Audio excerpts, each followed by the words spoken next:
Hello. Hello. Hello.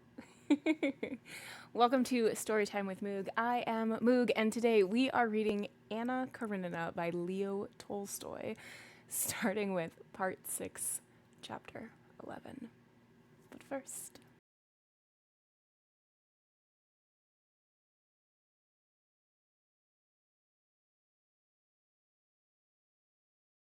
so Anna Karenina, today we are starting with part 6, chapter 11. Last time, what happened?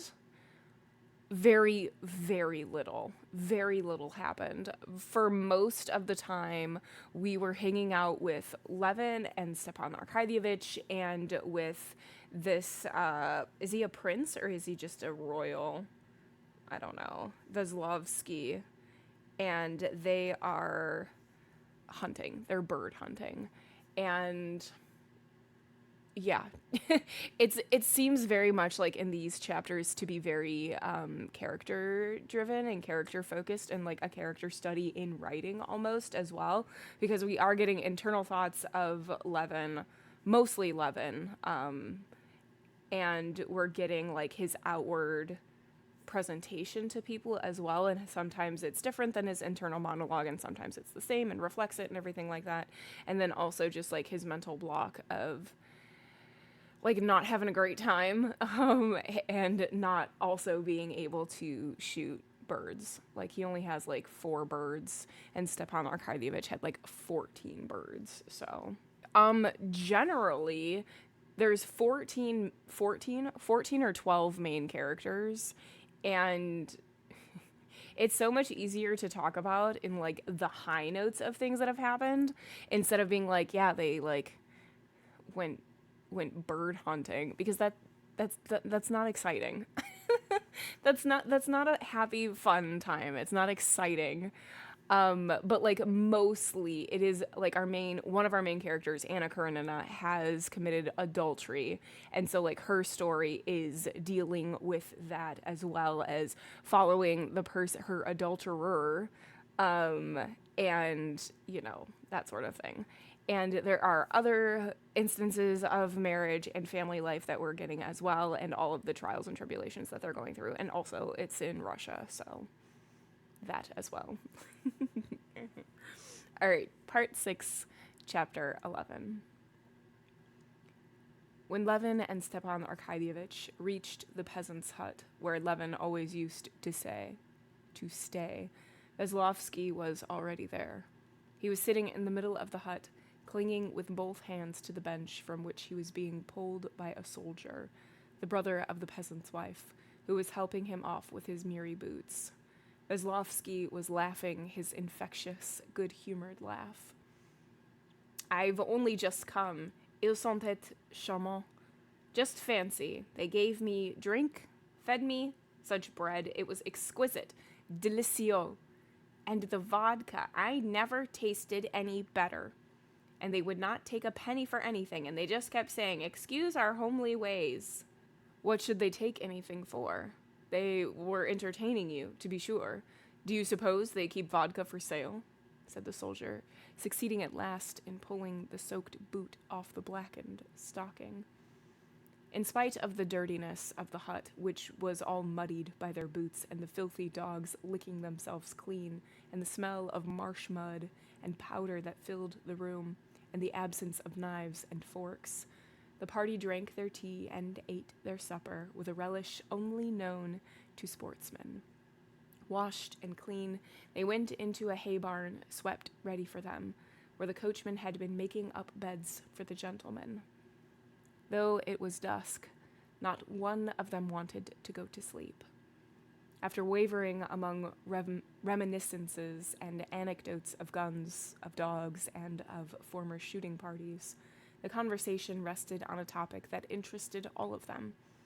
After Vasenka had several times overexpressed his appreciation of this delightful sleeping place among the fragrant hay, this delightful broken cart, he supposed it to be broken because the shafts had been taken out, of the good nature of the peasants that had treated him to vodka, of the dogs who lay at the feet of their respective masters, Oblonsky began telling them of a delightful shooting party at Mathis's, where he had stayed the previous summer.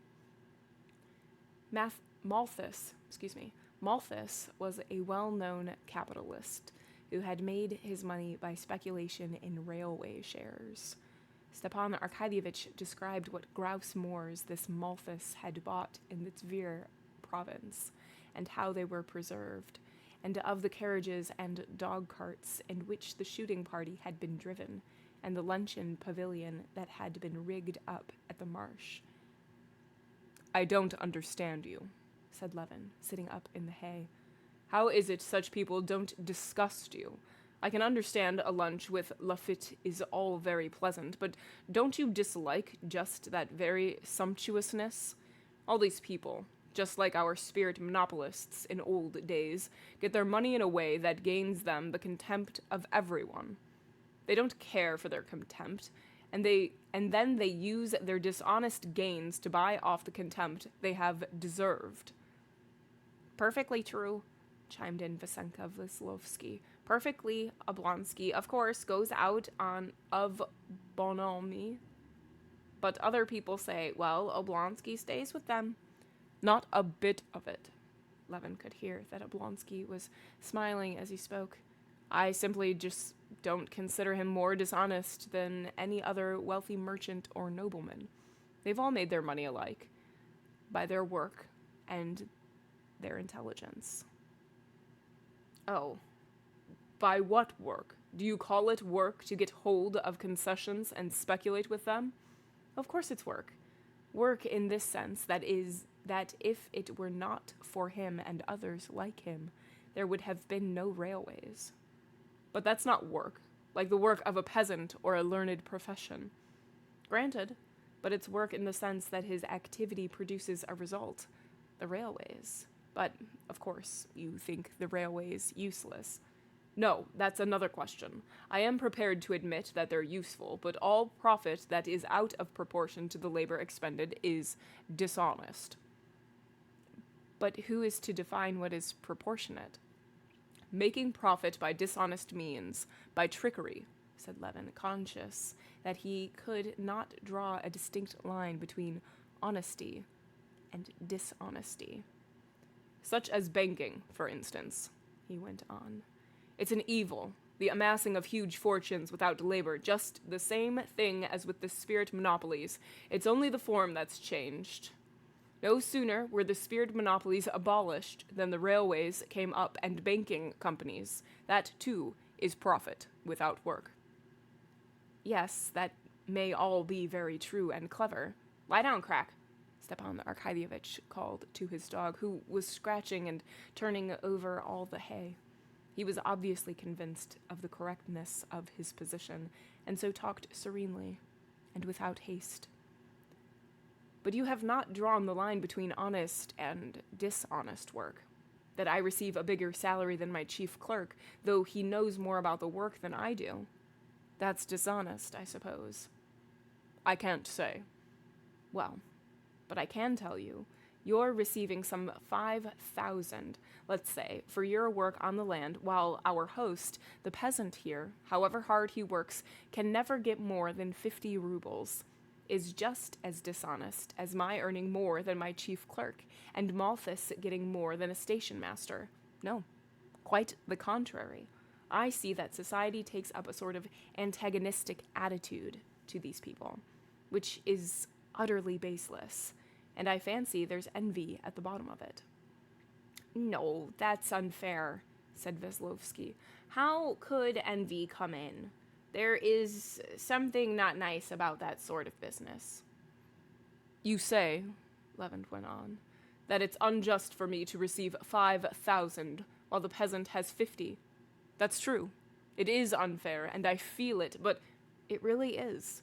Why is it we spend our time riding, drinking, shooting, doing nothing, while they are forever at work?"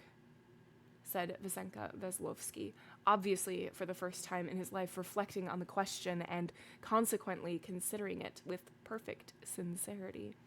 "Yes, you feel it, but you don't give him your property," said Stepan Arkadyevitch, intentionally, as it seemed, provoking Levin. There had arisen of late something like a secret antagonism between the two brothers-in-law, as though, since they had married sisters, a kind of rivalry had sprung up between them as to which was ordering his life best, and now this hostility showed itself in the conversation as it began to take a personal note. "I don't give it away, because no one demands that from me, and if I wanted to, I could not give it away," answered Levin, "and have no one to give it to." "Give it to this peasant. He would not refuse it." "Yes, but how am I to give it? Am I to go to him and make a deed of conveyance?" "I don't know. But if you are convinced that you have no right—" "I'm not at all convinced. On the contrary, I feel I have no right to give it up. That I have duties both to the land and to my family." "No, excuse me. But if you consider this inequality is unjust, why is it you don't act accordingly?" "Well, I do act negatively on that idea, so far as not trying to increase the difference of position existing between him and me." "No, excuse me, that's a paradox." "Yes, there's something of a sophistry about that," Veslovsky agreed. "Our host, so you're not asleep yet?" he said to the peasant who came into the barn, opening the creaking door. "How is it you're not asleep?" "No, how's one to sleep? I thought our gentlemen would be asleep, but I heard them chattering. I want to get a hook from here. She won't bite," he added, stepping cautiously with his bare feet. "And where are you going to sleep?" "We are going out for the night with the beasts."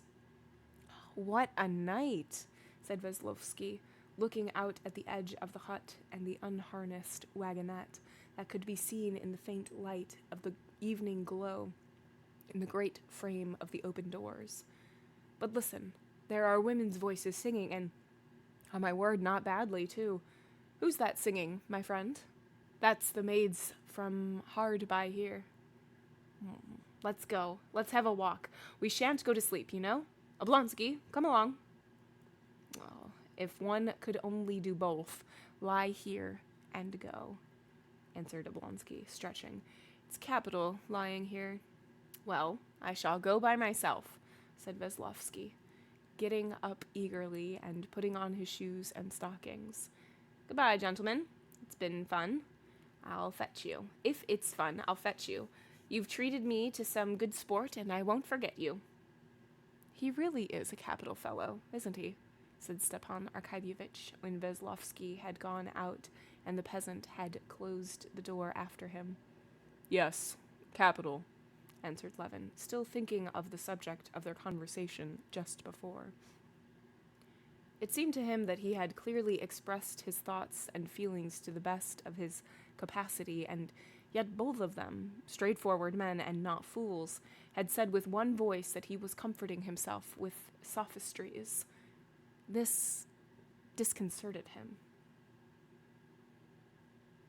"It's just this, my dear boy. One must do one of two things. Either admit that the existing order of society is just and then stick up for one's rights in it, or acknowledge that you are enjoying unjust privileges as I do, and then enjoy them and be satisfied." "No. If it were unjust, you could not enjoy these advantages and be satisfied. At least I could not. The great thing for me is to feel that I'm not to blame." "What do you say? Why not go after all?" said Stepan Arkadyevitch, evidently wary of the strain of thought. "We shan't go to sleep, you know. Come, let's go." Levin did not answer. What they had said in conversation, that he acted justly only in a negative sense, absorbed his thoughts. Can it be that it's only possible to be just negatively? He was asking himself. "How strong the smell of the fresh hay is, though," said Stepan Arkadyevitch, getting up. "There's not a chance of sleeping. Vasenka has been getting up some fun there. Do you hear the laughing in his voice? Hadn't we better go? Come along." "No, I'm not coming, answered Levin. Surely that's not a matter of principle, too, said Stepan Arkadyevitch, smiling, as he felt around in the dark for his cap. It's not a matter of principle, but why should I go? But do you know you are preparing trouble for yourself? Said Stepan Arkadyevitch, finding his cap and getting up. How so? Do you suppose I don't see the line you've taken up with your wife? I heard how it's a question of the greatest consequence whether or not you're to be away for a couple of days shooting. It's all very well as an idyllic episode, but for your whole life, that won't answer. A man must be independent. He has his masculine interests. A man has to be manly, said Oblonsky, opening the door. In what way? To go running after servant girls? Said Levin. Why not? If it amuses him. It won't do my wife any harm, and it'll amuse me. The great thing is to respect the sanctity of the home. There should be nothing in the home. But don't tie your own hands. Perhaps so, said Levin dryly, and he turned on his side. Tomorrow, early, I want to go shooting, and I won't wake anyone, and shall set off at daybreak. Monsieur, venez vite, they heard the voice of Veslovsky coming back. Charmante, I've made a discovery. Charmante, a perfect Gretchen, and I've already made friends with her.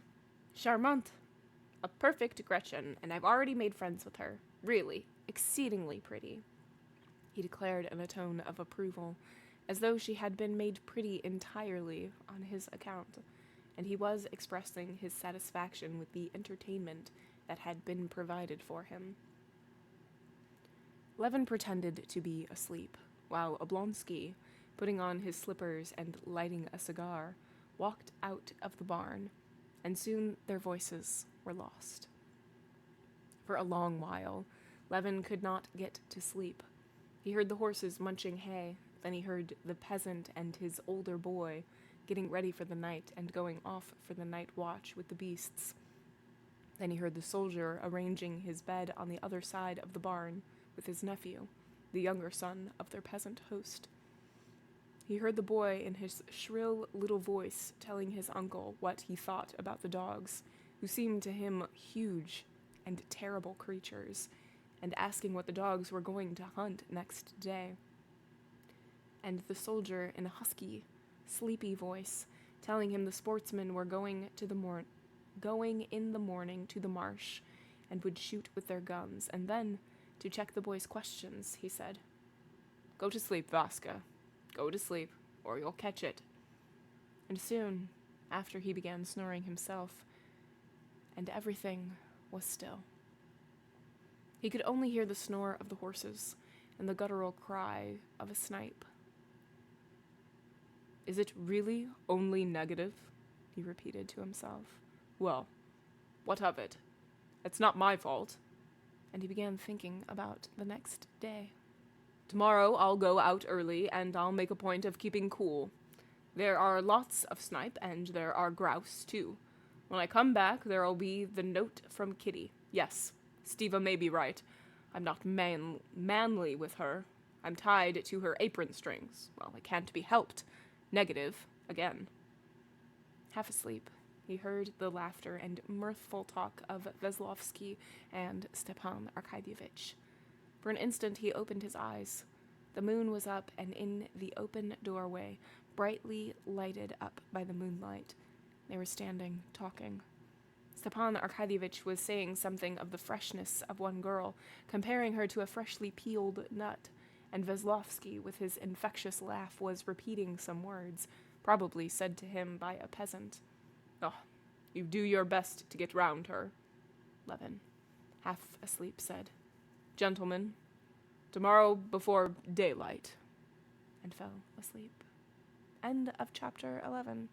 We had a conversation, and Oblonsky, who is also Stepan Arkadyevitch, told Levin that he's not being manly enough, and basically, like, making it, like, okay to cheat on his wife and, like, have other women in his life, but not at the home.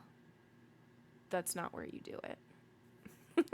You keep it out of the house. And also, we had a discussion about like the division of labor and what honest earnings versus dishonest earnings are, and that we hate the bank, and questioning like, well, okay, so this peasant is probably only ever going to make 50 rubles, maybe nothing more than that, but you are going to be making like thousands, tens of thousands, hundreds of thousands. Is that fair? Is that honest? Even though he's going to be the one who's working from sun up to sundown every single day, and you right now are on like a little retreat. So, interesting. All right. Chapter 12. Waking up at earliest dawn, Levin tried to wake his companions. Visenka, lying on his stomach with one leg in a stocking thrust out, was sleeping so soundly that he could elicit no response. Oblonsky, half asleep, declined to get up so early. Even Laska, who was asleep, curled up in the hay, got up unwillingly, and lazily stretched out and straightened her hind legs one after the other. Getting on his boots and stockings, taking his gun and carefully opening the creaking door of the barn, Levin went out into the road. The coachmen were sleeping in their carriages. The horses were dozing. Only one was lazily eating oats, dipping its nose into the manger. It was still gray out of doors. "Why are you up so early, my dear?" the old woman, their hostess, said, coming out of the hut and addressing him affectionately as an old friend. "Going shooting, Granny. Do I go this way to the marsh?" "Straight out at the back, by our threshing floor, my dear, and hemp patches. There's a little footpath." Stepping carefully with her sunburnt bare feet, the old woman conducted Levin and moved back the fence for him by the threshing floor. "Straight on, and you'll come up to the marsh. Our lads drove the cattle there yesterday evening." Laska ran eagerly forward along the little path. Levin followed her with a light, rapid step, continually looking at the sky. He hoped the sun would not be up before he reached the marsh. But the sun did not delay. The moon, which had been bright when he went out, by now shone only like a crescent of quicksilver. The pink flush of dawn, which one could not help seeing before, now had to be sought to be discerned at all.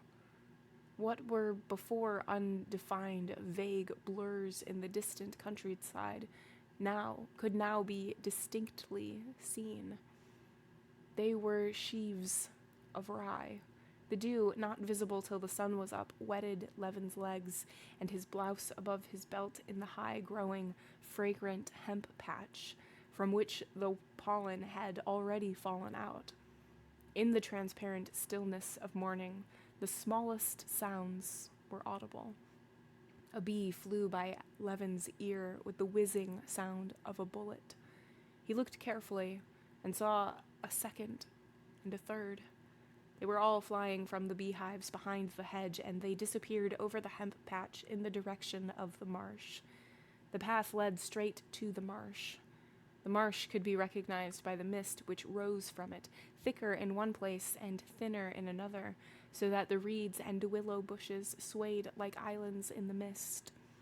At the edge of the marsh and the road, peasant boys and men, who had been herding for the night, were lying, and in the dawn all were asleep under their coats. Not far from them were 3 hobbled horses. One of them clanked a chain. Laska walked beside her master, pressing a little forward and looking round. Passing the sleeping peasants and reaching the first reeds, Levin examined his pistols and let his dog off. One of the horses, a sleek, dark-brown 3-year-old, seeing the dog, started away, switched its tail, and snorted. The other horses, too, were frightened and splashed through the water with their hobbled legs, and drawing their hooves out of the thick mud with a squelching sound, they bounded out of the marsh. Laska stopped, looking ironically at the horses and inquiringly at Levin. Levin patted Laska and whistled as a sign that she might begin.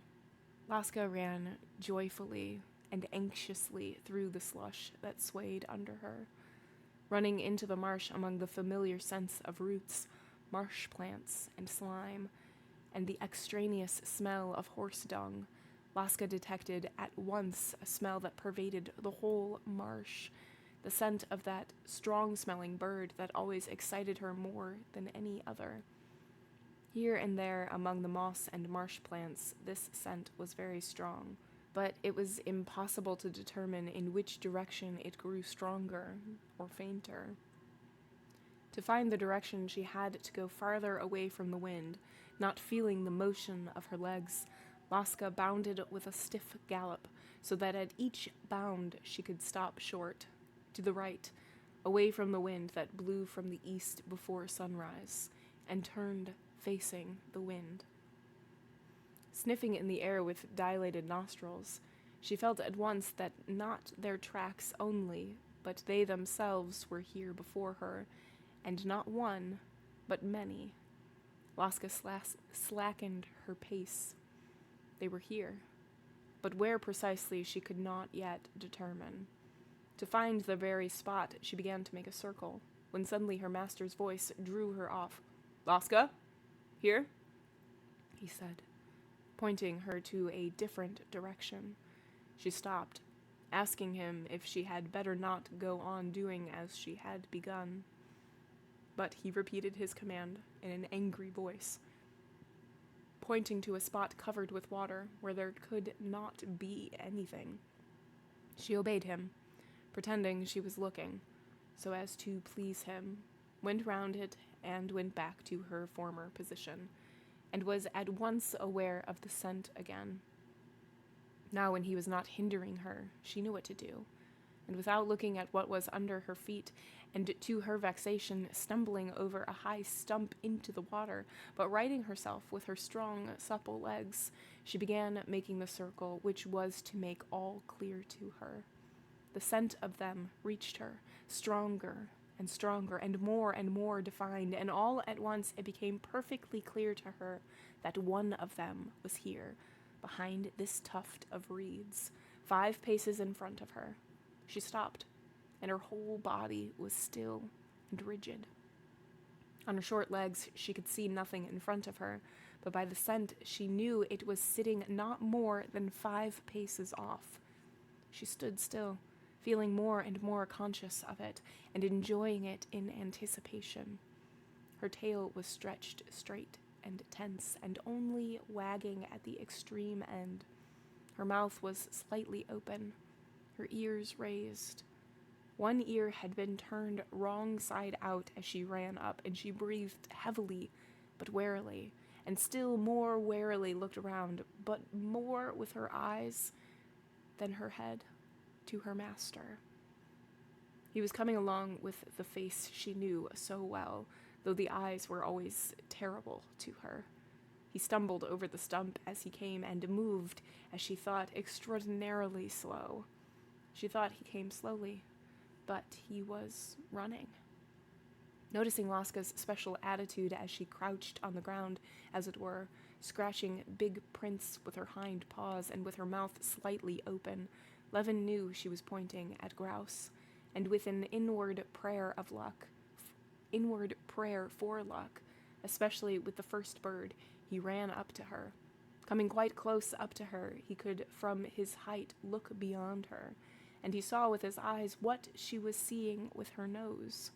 In a space between 2 little thickets, at a couple of yards' distance, he could see a grouse. Turning its head, it was listening. Then, lightly preening and folding its wings, it disappeared round a corner with a clumsy wag of its tail. "Fetch it!" shouted Levin, giving Laska a shove from behind. "But I can't go," thought Laska. "Where am I to go? From here I feel them, but if I move forward I shall know nothing of where they are or who they are." But then he shoved her with his knee, and in an excited whisper said, "Fetch it, Laska." "Well, if that's what he wishes, I'll do it, but I can't answer for myself now," she thought, and darted forward as fast as her legs would carry her between the thick bushes. She scented nothing now. She could only see and hear, without understanding anything. 10 paces from her former place, a grouse rose with a guttural cry and the peculiar round sound of its wings, and immediately after the shot, it splashed heavily with its white breast on the wet mire. Another bird did not linger, but rose behind Levin without the dog. When Levin turned towards it, it was already some way off, but his shot caught it. Flying 20 paces further, the second grouse rose upwards and whirled round like a ball, dropped heavily on a dry place. "Come, this is going to be some good," thought Levin, packing the warm and fat grouse into his game bag. "Eh, Laska, will it be good?" When Levin, after loading his gun, moved on, the sun had fully risen, though unseen behind the storm clouds. The moon had lost all of its luster and was like a white cloud in the sky. Not a single star could be seen. The sedge, silvery with dew before, now shone like gold. The stagnant pools were all like amber. The blue of the grass had changed to green-yellow. The marsh birds twittered and swarmed about the brook and upon the bushes that glittered with dew and cast long shadows. A hawk woke up and settled on a haycock, turning its head from side to side and looking discontentedly at the marsh. Crows were flying about the field, and a bare-legged boy was driving the horses to an old man who had got up from under his long coat and was combing his hair. The smoke from the gun was white as milk over the green of the grass. One of the boys ran up to Levin. "Uncle, there were ducks here yesterday," he shouted to him, and he walked a little way off behind him. And Levin was doubly pleased in sight of the boy who expressed his approval at killing 3 snipe, one after another, straight off. End of chapter 12. All right. Levin gets up before the sun has come up, like he told everybody that he was going to, and he actually did try to wake up his companions. He said that he wasn't going to, but he did try to wake them up, and they just would not budge. But he got Laska up, who is his dog, and also didn't want to get up, and they go out hunting, and we get a little bit of insight into Laska's brain, which is kind of fun, and yeah. And Levin successfully gets a grouse, gets a couple birds, and yay. he redeemed himself, I guess. Chapter 13. The sportsman's saying that if the first beast or the first bird is not missed, the day will be lucky, turned out correct. At 10 o'clock, Levin, weary, hungry, and happy after a tramp of 20 miles, returned to his night's lodging with 19 head of fine game and 1 duck, which he tied to his belt, as it would not go into the game bag. His companions had long been awake and had had time to get hungry and have breakfast. "Wait a bit. I know there are 19, said Levin, counting a second time over the grouse and snipe that looked so much less important now, bent and dry and blood-stained, with heads crooked aside, than they did when they were flying. The number was verified, and Stepan Arkadyevitch envy pleased Levin. He was pleased, too, on returning to find the man sent by Kitty with a note was already there. "I am perfectly well and happy. If you were uneasy about me, you can feel easier than ever. I have a new bodyguard, Marya Vlasyevna." This was the midwife, a new and important personage in Levin's domestic life. "She has come to have a look at me. She found me perfectly well, and we have kept her till you are back. All are happy and well, and please don't be in a hurry to come back, but if the sport is good, stay another day." These 2 pleasures, His lucky shooting and the letter from his wife were so great that 2 slightly disagreeable incidents passed lightly over Levin. One was that the chestnut trace horse, who had been unmistakably overworked on the previous day, was off his feed and out of sorts. The coachman said he was overdriven yesterday, Konstantin Dmitrievich. Yes, indeed, driven 10 miles with no sense. The other unpleasant incident, which for the first minute destroyed his good humor, though later he laughed at it a great deal, was to find that of all the provisions Kitty had provided in such abundance that one would have thought there was enough for a week, nothing was left. On his way back, tired and hungry from shooting, Levin had so distinct a vision of meat pies that as he approached the hut, he seemed to smell and taste them, as Laska had smelt the game, and he immediately told Philip to give him some. It appeared that there were no pies left, nor even any chicken. "Well, this fellow's appetite," said Stepan Arkadyevich, laughing and pointing at Vasenka Veslovsky. "I never suffer from loss of appetite, but he's really marvelous." "Well, it can't be helped," said Levin, looking gloomily at Veslovsky. "Well, Philip, give me some beef, then." "Oh, the beef's been eaten, and the bones given to the dogs," answered Philip. Levin was so hurt that he said in a tone of vexation, "You might have left me something," and he felt ready to cry. "Then put away the game," he said in a shaking voice to Philip, trying not to look at Vasenka, "and cover them with some nettles, and you might at least ask for some milk for me." But when he had drunk some milk, he felt ashamed immediately at having shown his annoyance to the stranger, and he began to laugh at his hungry mortification.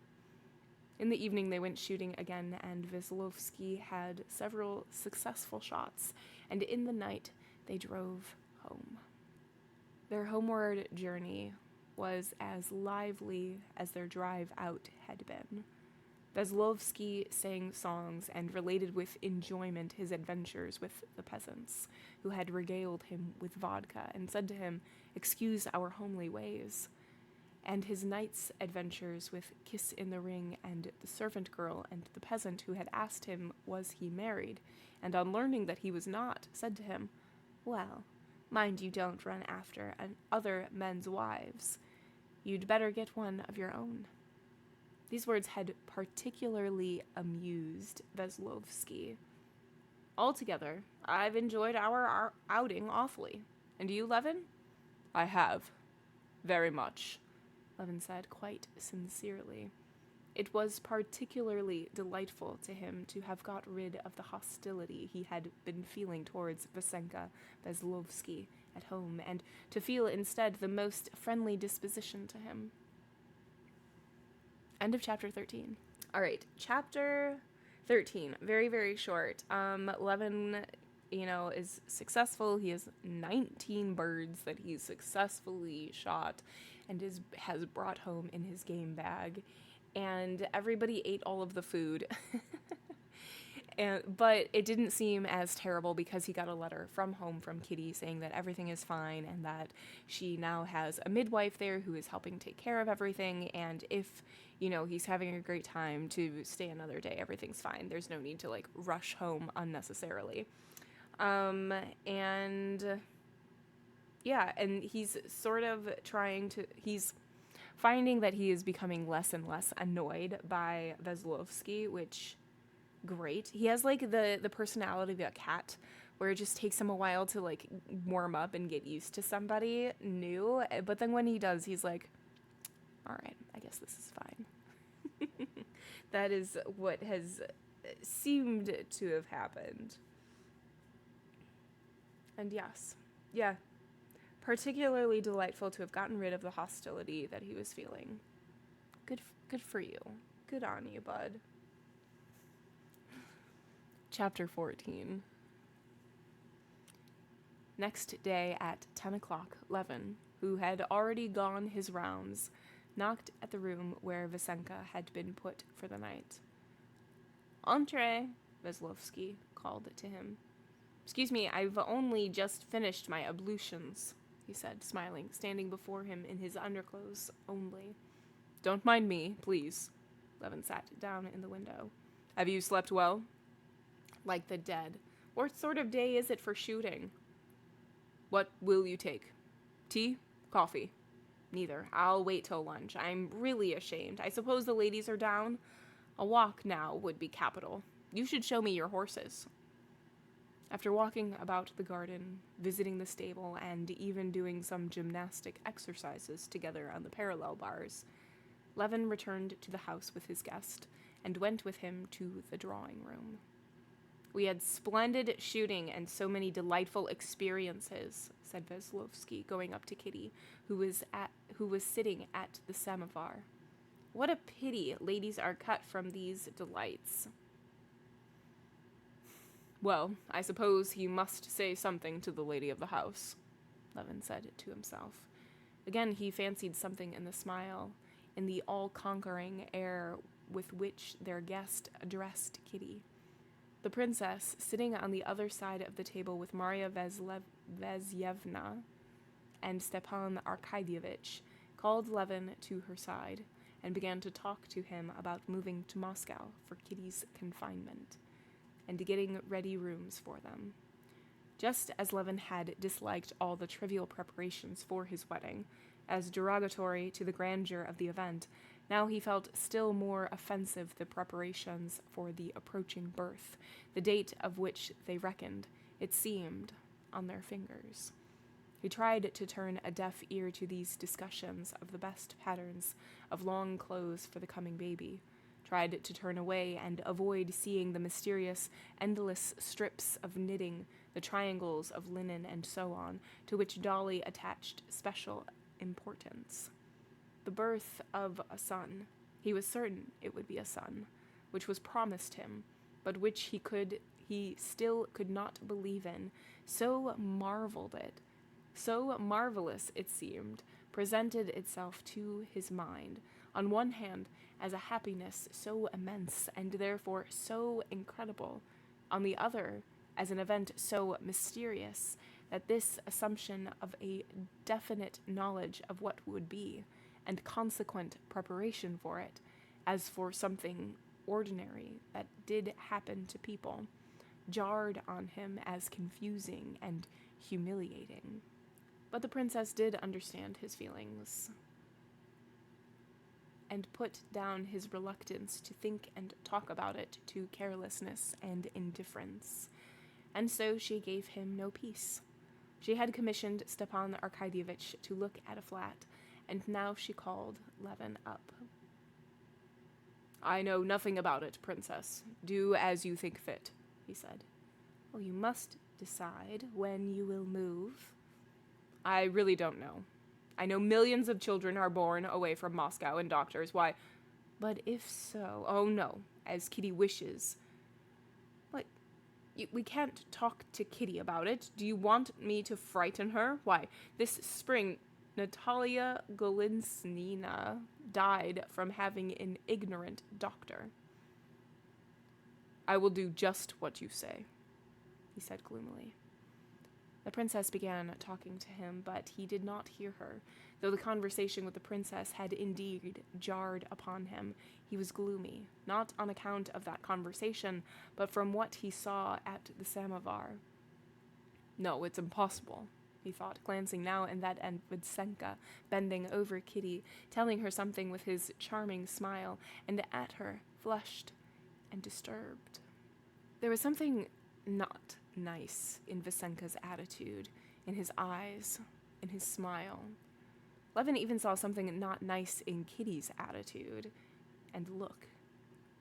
And again, the light died away in his eyes. Again, as before, all of a sudden, without the slightest transition, he felt cast down from a pinnacle of happiness, peace, and dignity into an abyss of despair, rage, and humiliation.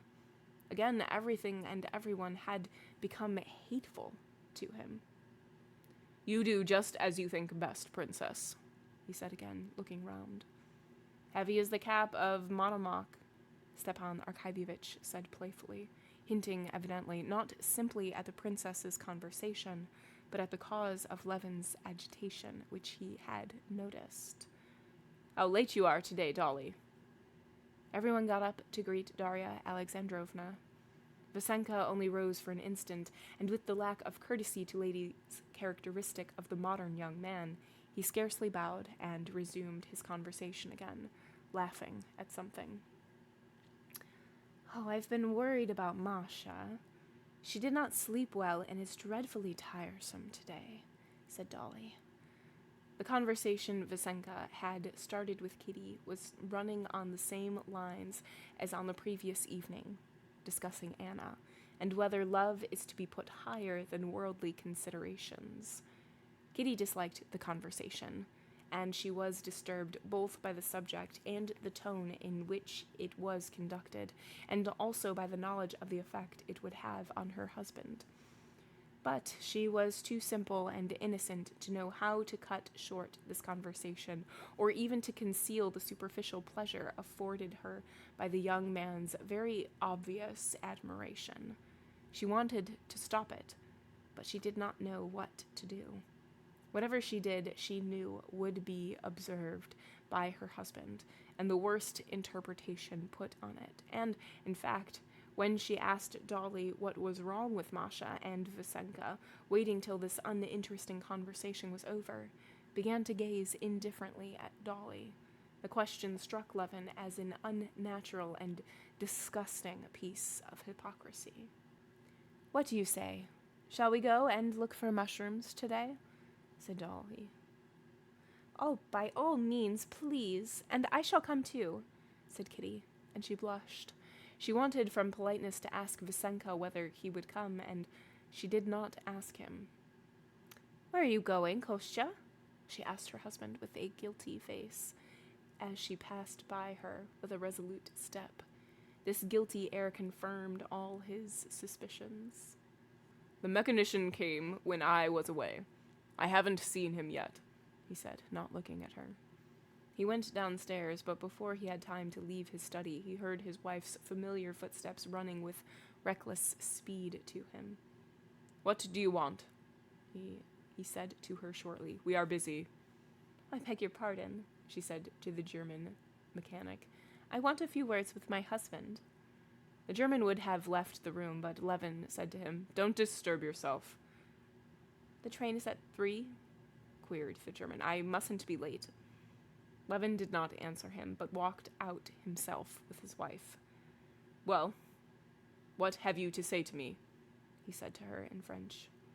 He did not look her in the face, and did not care to see that she, in her condition, was trembling all over, and had a piteous, crushed look. I want to say that we can't go on like this, that this is misery," she said. "The servants are here at the sideboard," he said angrily. "Don't make a scene." "Well, let's go in here." They were standing in the passage. Kitty would have gone into the next room, but there the English governess was giving Tanya a lesson. "Well, come into the garden." In the garden, they came upon a peasant weeding the path, and no longer considering that the peasant could see her tear-stained and his agitated face, that they looked like people fleeing from some disaster, they went on with rapid steps, feeling that they must speak out and clear up misunderstandings, must be alone together and so get rid of the misery they are both feeling. "We can't go on like this. It's misery. I am wretched. You are wretched. What for?" she said, when they had at last reached a solitary garden seat at a turn in the lime tree avenue. "But tell me one thing. Was there in his tone anything unseemly, not nice, humiliatingly horrible?" he said, standing before her again in the same position, with his clenched fists on his chest, as he had stood before her that night. "Yes," she said in a shaking voice. "But Kostya, surely you can see I'm not to blame. All the morning I've been trying to take a tone, but such people. Why did he come? How happy we were," she said, breathless with the sobs that shook her. Although nothing had been pursuing them, and there was nothing to run away from, and they could not possibly have found anything very delightful on the garden seat. The gardener saw with astonishment that they passed him on their way home with comforted and radiant faces. End of chapter 14. All right, chapter 14. They all make it back home, back to Levin's home, and Kitty is there, and the princess is there. And Levin and the princess are talking about like Kitty's delivery and how the princess is like, we need to go to Moscow. She needs the best of cares. Like, I heard of this one woman who like had a terrible experience. I don't remember if they said that she died or not, but because of having an ignorant doctor and not somebody like from the city. So Levin was like, yeah, of course, like whatever. Yes, like Kitty needs to be taken care of.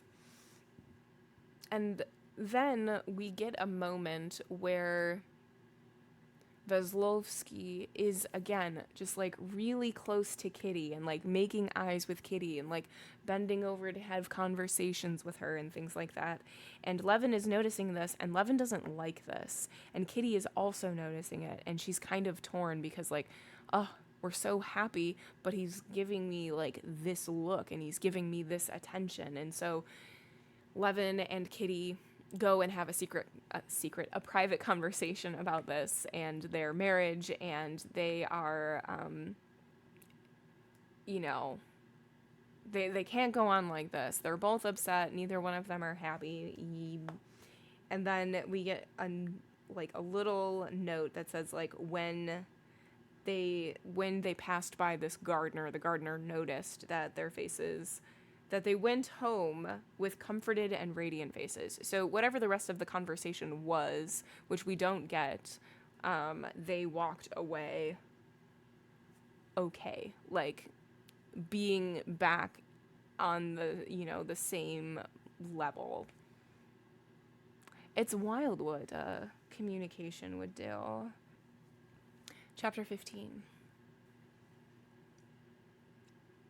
After escorting his wife upstairs, Levin went to Dolly's part of the house. Darya Alexandrovna, for her part, was in great distress too that day. She was walking about the room, talking angrily to a little girl who stood in the corner, roaring. And you shall stand all day in the corner and have your dinner all alone and not see one of your dolls, and I won't make you a new frock, she said, not knowing how to punish her. Oh, she's a disgusting child, she turned to Levin. Where does she get such wicked propensities? Why? What has she done? Levin said without much interest, for he had wanted to ask her advice and so was annoyed that he had come at an unlucky moment. Grisha and she went into the raspberries, and there, I can't tell you really what she did. It's 1,000 pities Miss Elliot's not with us. This one sees to nothing. She's a machine. And Darya Alexandrovna described Masha's crime. That proves nothing. It's not a question of evil propensities at all. It's simply mischief, Levin assured her. But you are upset about something. What have you come for? Asked Dolly. What's going on there? And in the tone of her question, Levin heard that it would be easy for him to say what he had meant to say. I've not been in there. I've been alone in the garden with Kitty. We've had a quarrel for the second time since Stiva came. Dolly looked at him with her shrewd, comprehending eyes. Come, tell me, Honor Bright, has there been, not in Kitty, but in that gentleman's behavior, a tone which might be unpleasant, not unpleasant, but horrible, offensive to a husband? You mean, how shall I say, stay in the corner, she said to Masha, who, detecting a faint smile in her mother's face, had been turning around. The opinion of the world would be that he is behaving as a young man do behave, and a husband who's a man of the world should only be flattered by it. Yes, said Levin gloomily. But you noticed it? Not only I, but Stiva noticed it. Just after breakfast, he said to me in so many words. Well, that's all right then. Now, I'm satisfied. I'll send him away. said Levin. What do you mean? Are you crazy? Dolly cried in horror. Nonsense, Kostya. Only think, she said, laughing. You can go now to Fanny, she said to Masha. No, if you wish it, I'll speak to Stiva. He'll take him away. He can say you're expecting visitors. Although he doesn't fit into the house. No, I'll do it myself. But you'll quarrel with him? Not a bit. I shall so enjoy it, Levin said, his eyes flashing with real enjoyment. Come, forgive her, Dolly. She won't do it again, he said, of a little sinner, who had not gone to Fanny, but was standing irresolutely before her mother, waiting and looking up from under her brows to catch her mother's eye. The mother glanced at her.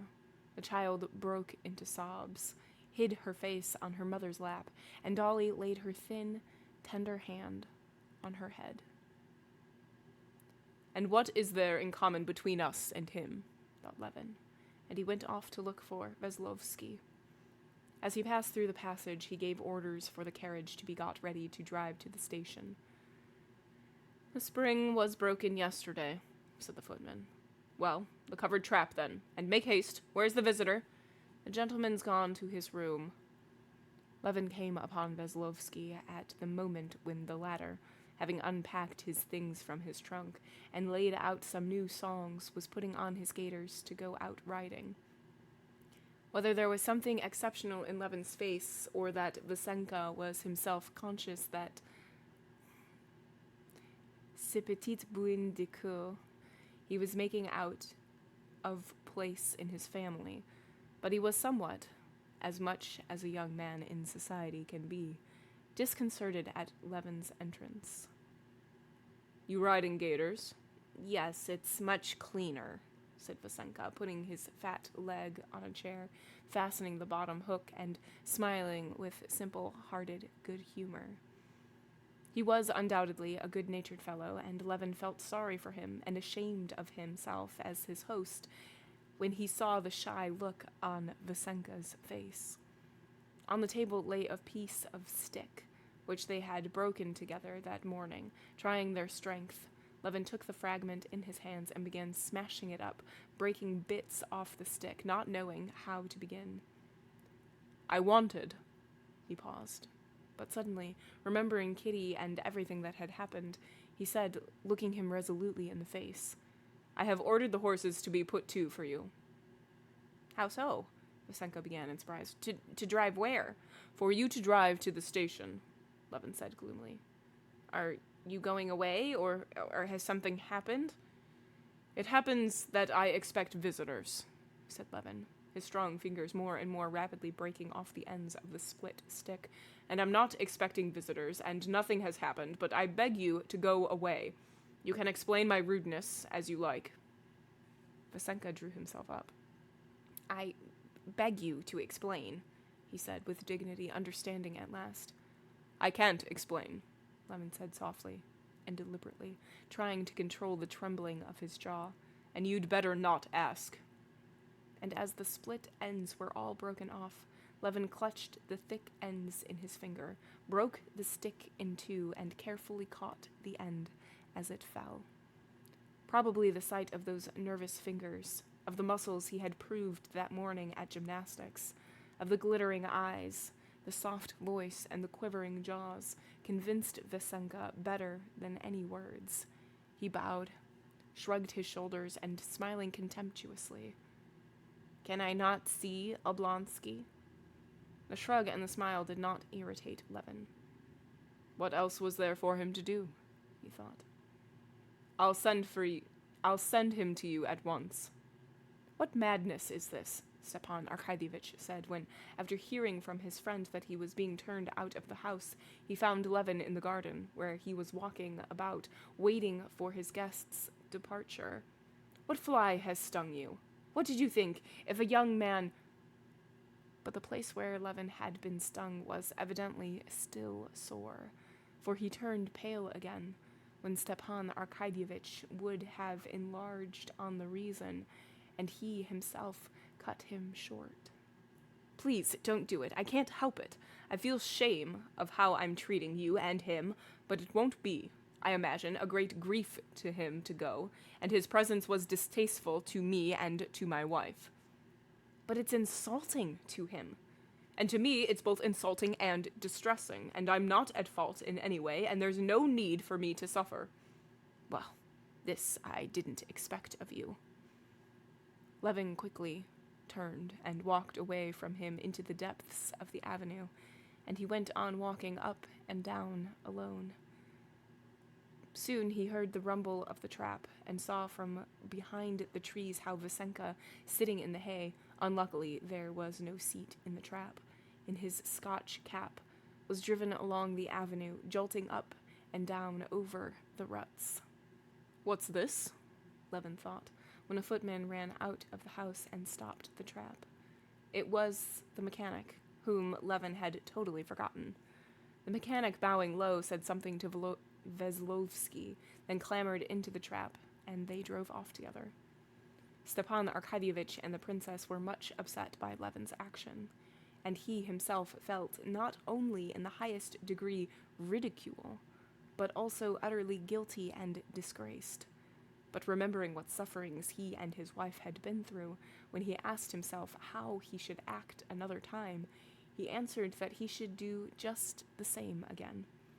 In spite of all this, towards the end of that day, everyone except the princess, who could not pardon Levin's actions, became extraordinarily lively and good-humored, like children after a punishment, or grown-up people after a dreary, ceremonious reception, so that by the evening Vasenka's dismissal was spoken of, in the absence of the princess, as though it were some remote event, and Dolly, who had inherited her father's gift of humorous storytelling, made Varenka helpless with laughter, as she related for the third and fourth time, always with fresh humorous additions, how she had only just put on her new shoes for the benefit of the visitor, and on going into the drawing-room heard suddenly the rumble of the trap, and who should be in the trap but Vasenka himself, with his Scotch cap, and his songs, and his gaiters, and all sitting in the hay. If only you'd ordered out the carriage, but no, and then I hear stop. Oh, I thought they've relented. I look out, and behold, a fat German being sat down by him and driving away, and my new shoes, all for nothing. End of chapter 15. Okay, chapter 15. Levin talks with Daria, aka Dolly, and has come to the conclusion that Vasenka needs to leave. He is destroying everything. And so he goes to Vasenka, and he doesn't really know how to say this nicely. And so he just says, like, I've called a card for you. They're going to take you to the train. And Vasenka is like, oh, like, what's going on? Like, have I done something? Are you expecting visitors? And Levin is like, no, I'm not expecting visitors. I just want you to leave. And then Stepan Arkadyevitch gets word of it, and he is just really upset because he just doesn't understand why any of this is happening. So he is like yelling at Levin, saying, you know, what a terrible thing this is, how rude he's being, blah, blah, blah, blah, blah. And then away Vasenka goes with the German mechanic, which I totally forgot about him as well. It's been a couple chapters since we've had him. Bye. Bye. Chapter 16. Daria Alexandrovna carried out her intention and went to see Anna. She was sorry to annoy her sister and to do anything Levin disliked.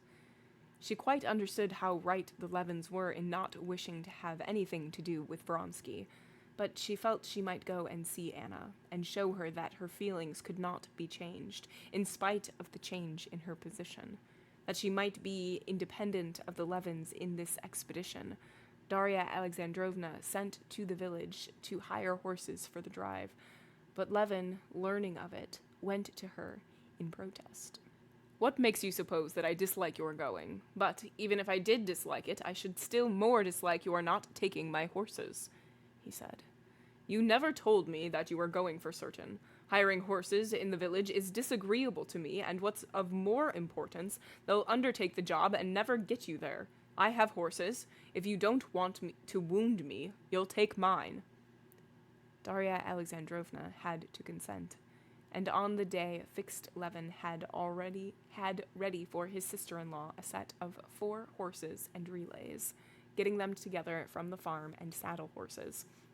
Not at all a smart-looking set, but capable of taking Darya Alexandrovna the whole distance in a single day. At that moment, when horses were wanted for the princess who was going and for the midwife, it was a difficult matter for Levin to make up the number, but the duties of hospitality would not let him allow Darya Alexandrovna to hire horses when staying in his house. Moreover, he was well aware that the 20 rubles that would be asked for the journey were a serious matter for her.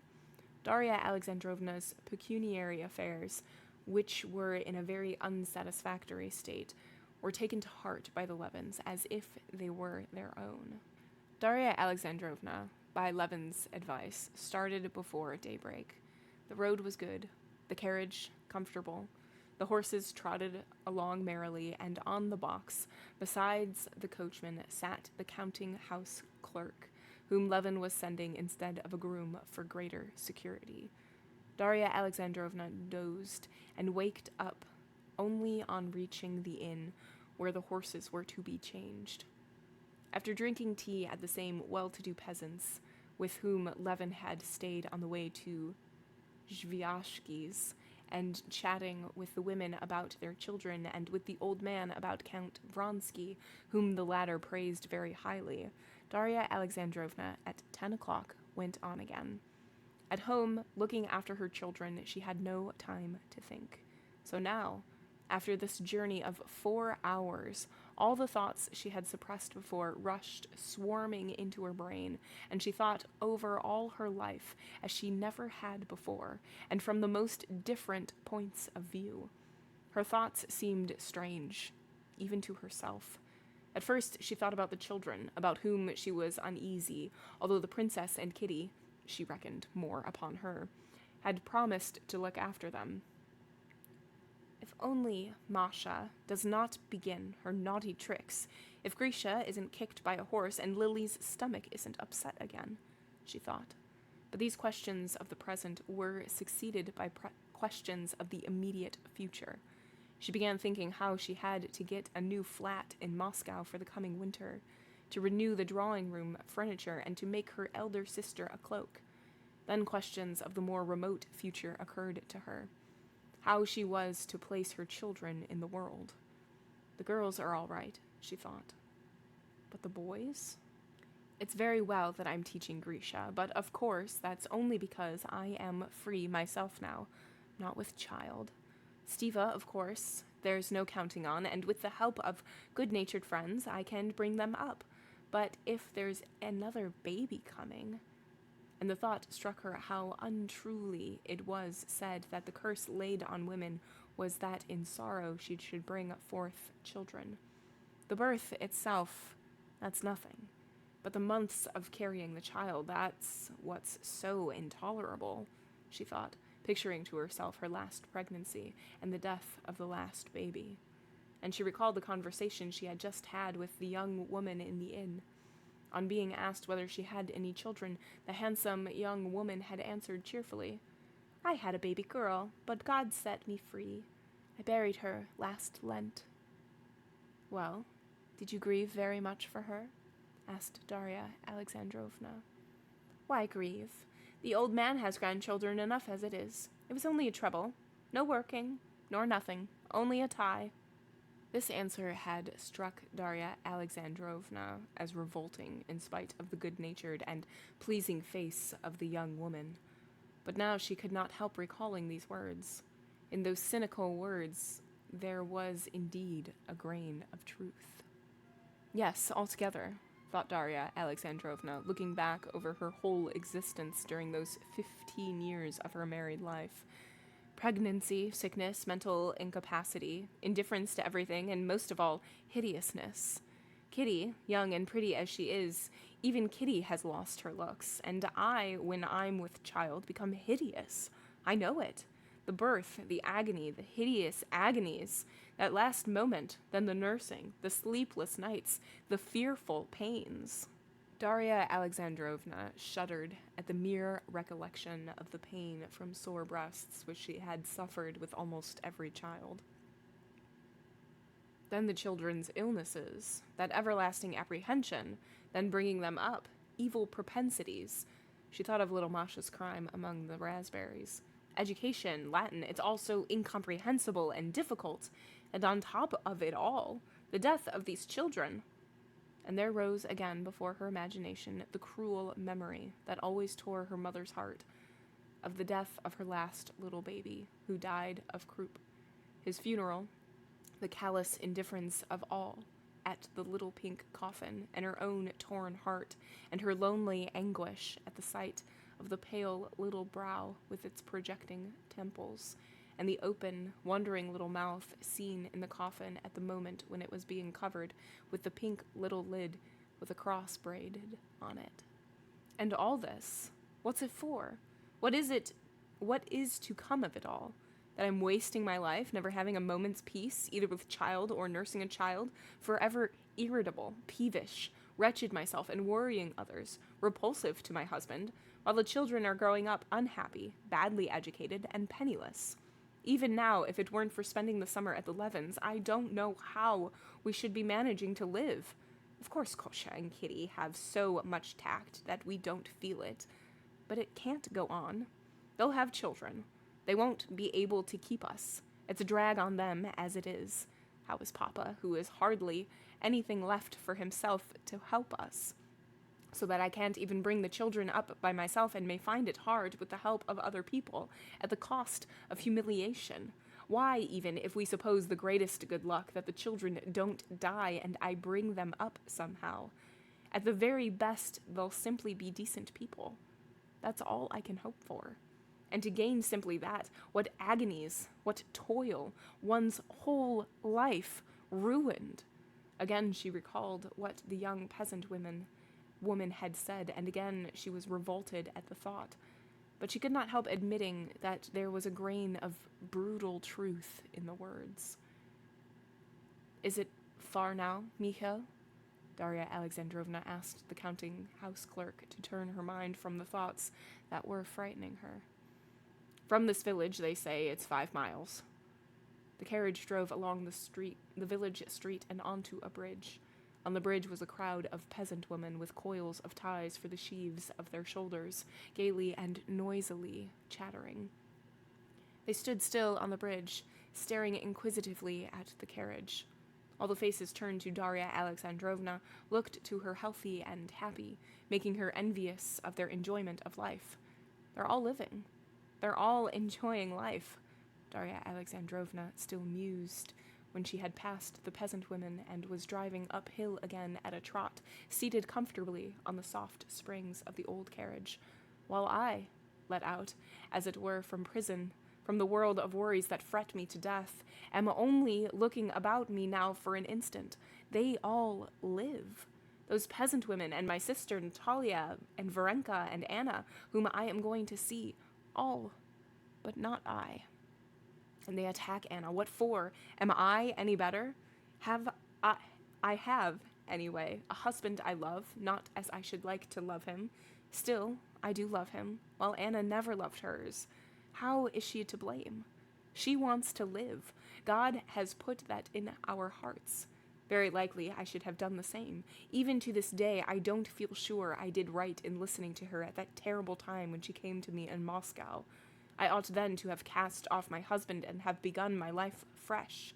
I might have loved and have been loved in reality. And is it any better as it is? I don't respect him. He's necessary to me, she thought about her husband. And I put up with him. Is that any better? At that time, I could still have been admired. I had beauty left me still. Darya Alexandrovna pursued her thoughts, and she would have liked to look at herself in the looking-glass. She had a traveling looking-glass in her handbag, and she wanted to take it out. but looking at the backs of the coachman and the swaying counting-house clerk, she felt that she would be ashamed if either of them were to look around, and she did not take out the glass. But without looking in the glass, she thought that even now it was not too late, and she thought of Sergei Ivanovich, who was always particularly attentive to her, of Stiva's good-hearted friend, Turovsin, who had helped her nurse her children through the scarlatina, and was in love with her. And there was someone else, a quite young man, who, her husband had told her it was a joke, thought her more beautiful than either of her sisters. And the most passionate and impossible romances rose before Darya Alexandrovna's romance. Anna did quite right, and certainly I shall never reproach her for it. She's happy. She makes another person happy, and she's not broken down as I am, but most likely just as she always was, bright, clever, open to every impression, thought Darya Alexandrovna, and a sly smile curved her lips, for, as she pondered on Anna's love affair, Darya Alexandrovna constructed on parallel lines an almost identical love affair for herself, with an imaginary composite figure, the ideal man who was in love with her. She, like Anna, confessed the whole affair to her husband, and the amazement and perplexity of Stepan Arkadyevitch at this avowal made her smile. In such daydreams she reached the turning of the high road that led to Vozdeshensko. End of chapter 16. All right, so we get some alone time with Darya, and she is going off to go see Anna. And as she's traveling, she stops at the inn, the same place where the boys stopped when they were on their hunting adventures. Stops at the same place, and there is somebody, a young woman there, who has asked if she has children, and Darya's like, yeah, I, recently had a daughter, but I had to bury her, and we get details, very sad details, about her little baby daughter in the coffin, which is really sad, and about the terrible side of, like, all of the things that could possibly go wrong in a pregnancy. And even if the pregnancy goes through and is fine, like, then you have these children who are, sometimes just terrible little monsters, and all you can hope is that they just grow up to be decent people. And what else is she doing? She's doing a lot of internal monologuing, or internal thought processing. And she is also thinking about Anna and how Anna did it correctly, and that Anna never really loved her husband, and so she found somebody who did love her, and so Darya doesn't see what Anna did as necessarily bad. In fact, she kind of wishes that Anna didn't talk to her when Stepan Arkadyevitch was cheating, and so to convince her to stay so that she might have left and found somebody else who actually loved her and thought that she was beautiful and could have a better relationship. And woof, we got a lot from her. And here we are, chapter 17. The coachman pulled up his 4 horses and looked round to the right, to a field of rye, where some peasants were sitting on a cart. The counting-house clerk was just going to jump down, but on second thoughts he shouted peremptorily to the peasants instead, and beckoned to them to come up. The wind, that seemed to blow as they drove, dropped when the carriage stood still. Gadflies settled on the steaming horses that angrily shook them off. The metallic clank of a whetstone against a scythe that came to them from the cart ceased. One of the peasants got up and came towards the carriage. "Well, you are slow," the counting-house clerk shouted angrily to the peasant, who was stepping slowly with his bare feet over the ruts of the rough, dry road. "Come along, do." A curly-headed old man with a bit of bast tied round his hair and his bent back dark with perspiration came towards the carriage, quickening his steps, and took hold of the mud guard with his sunburnt hand. Vaj de Henschko, the manor house, the count's, he repeated.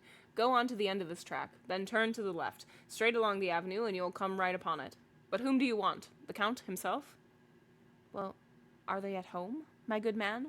Darya Alexandrovna asked vaguely, not knowing how to speak about Anna, even of this peasant. At home for sure, said the peasant, shifting from one bare foot to the other, and leaving a distinct print of 5 toes and a heel in the dust. Sure to be at home, he repeated, evidently eager to talk. Only yesterday visitors arrived. There's a sight of visitors come. What do you want? He turned round and called to a lad who was shouting something to him from the cart. Oh, they all rode by here not long since to look at a reaping machine. They'll be home by now. And who will you belong to? Well, we've come a long way, said the coachman, climbing onto the box. So it's not far? I tell you, it's just here. As soon as you get out, he said, keeping hold all the while of the carriage. A healthy-looking, broad-shouldered young fellow came up, too. What, is it laborers they want for the harvest? He asked. I don't know, my boy. So, you keep to the left and you'll come right on it, said the peasant, unmistakably loath to let the travelers go and eager to converse. The coachman started the horses, but they were only just turning off when the peasant shouted, Stop! Hi, friend, stop! Called the 2 voices. The coachman stopped. They're coming! They're yonder! Shouted the peasant. See what a turnout? He said, pointing to 4 persons on horseback and 2 in a char-à-banc coming along the road.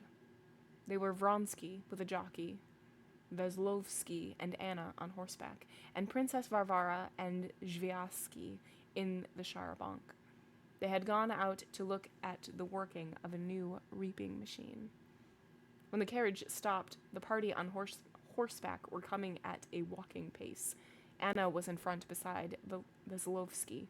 Anna, quietly walking her horse, a sturdy English cob with cropped mane and short tail. Her beautiful head with her black hair straying loose under her high hat, her full shoulders, her slender waist in her black riding habit, and all the ease and grace of her deportment impressed Dolly. For the first minute, it seemed to her unsuitable for Anna to be on horseback.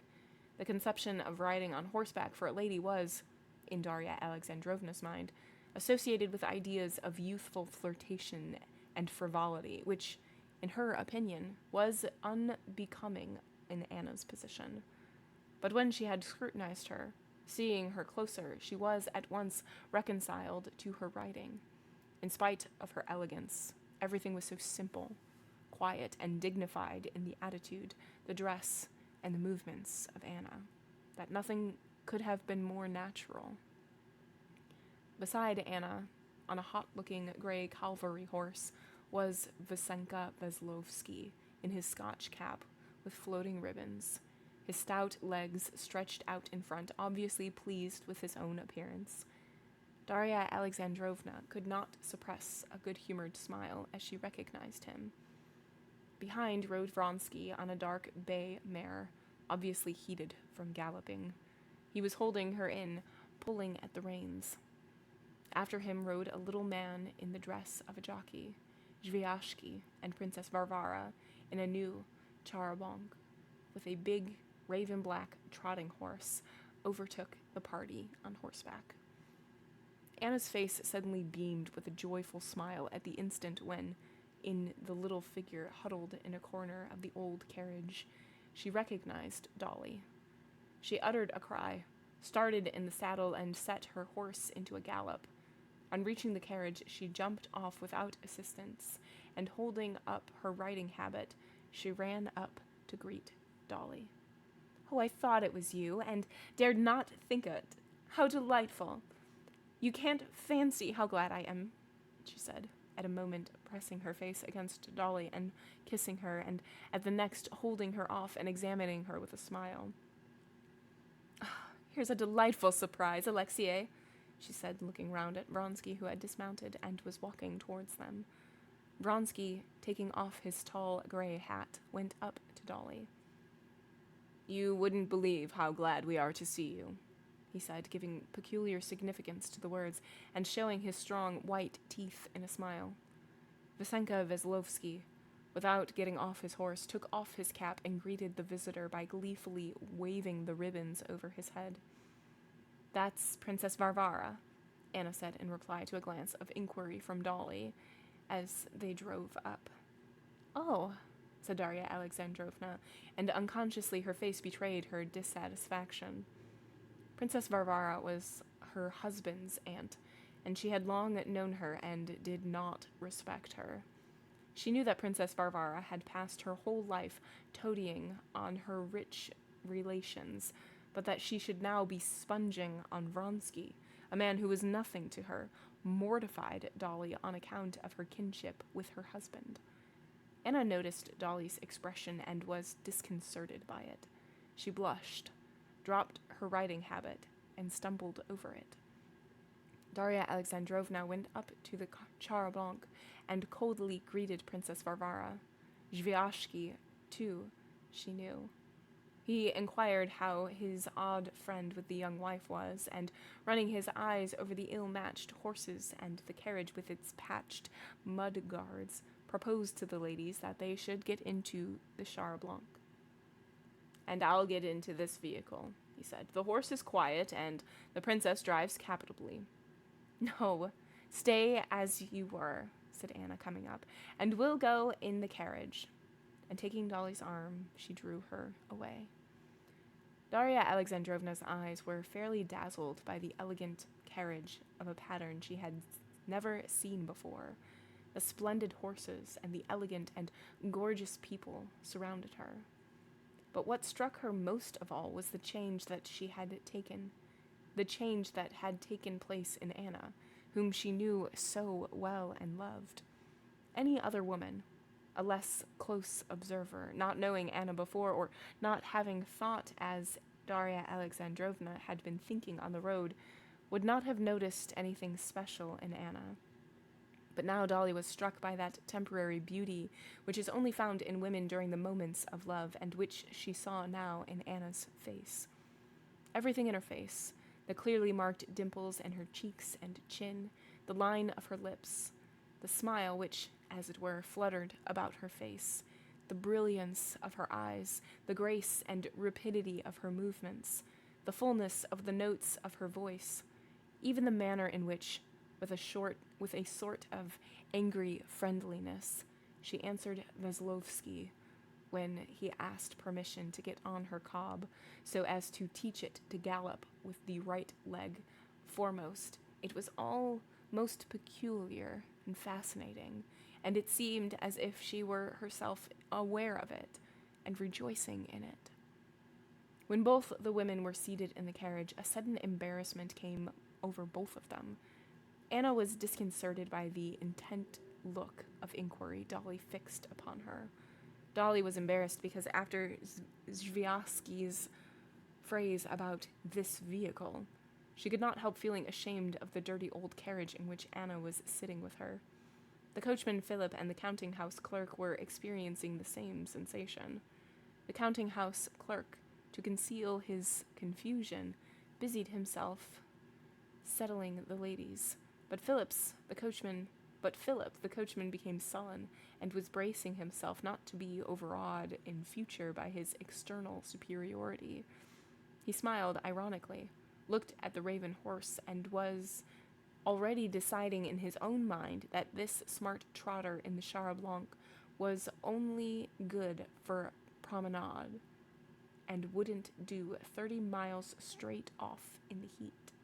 The peasants had all got up from the cart and were inquisitively and mirthfully staring at the meeting of the friends, making their comments on it. "They're pleased, too. Haven't seen each other for a long while," said the curly-headed old man with a bast round his head. "I say, Uncle Gerasim, if we could take that raven horse now to cart the corn, that'd be quick work." "Look'ee, is that woman in breeches?" said one of them, pointing to Vasenka Veslovsky, sitting in a side saddle. "Hey, a man. See how smartly he's going it?" "Hey, lads, seems we're not going to sleep then." "What chance of sleep today?" said the old man with a sidelong look at the sun. "Midday's past. Look'ee, get your hooks and come along." End of chapter 17. Okay. They've made it. They've made it. Okay, so we are back with Anna. Daria has so kindly allowed us to follow her as readers away from Levin and Kitty, and now we are back with Anna and Vronsky. And it is their just very first meeting, and, you know, Anna is really excited for visitors. Also, Veslovsky is there, which, you know, I also think is fun because of the, like, encounter that they had with Levin as well. And so Anna is just very, very excited to see her sister and, you know, yay. And Daria makes mention that she has noticed, and in Anna, something that other people who don't necessarily know Anna as well as she does or are not as observant, but Anna just seems to just be glowing and in just, like, so much love. And yeah, that's pretty much it. That's it. Vronsky's there. Oh, and Daria also does not like... What's her name? I don't remember her name. But she's there. But she's not, like, being rude or anything. She just doesn't like her there. Chapter 18. Anna looked at Dolly's thin, careworn face, with its wrinkles filled with dust from the road, and she was on the point of saying what she was thinking, that is, that Dolly had got thinner. But, conscious that she herself had grown handsomer, and that Dolly's eyes were telling her so, she sighed and began to speak about herself. "You are looking at me," she said, "and wondering how I can be happy in my position. Well, it's shameful to confess, but I'm inexcusably happy. Something magical has happened to me, like a dream when you're frightened, panic-stricken, and all of a sudden you wake up and all the horrors are no more. I have waked up. I have lived through the misery, the dread, and now for a long while past, especially since we've been here, I've been so happy," she said, with a timid smile of inquiry, looking at Dolly. "How glad I am," said Dolly, smiling, involuntarily speaking more coldly than she wanted to. "Very glad for you. Why haven't you written to me?" "Why? Because I hadn't the courage. You forget my position." "To me? Hadn't the courage? If you knew how I look at..."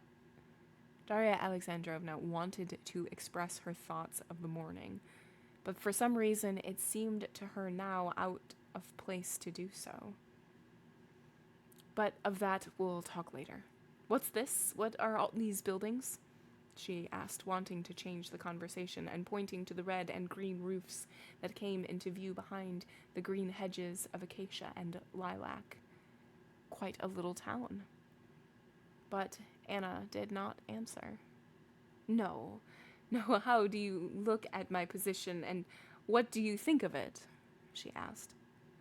"I consider..."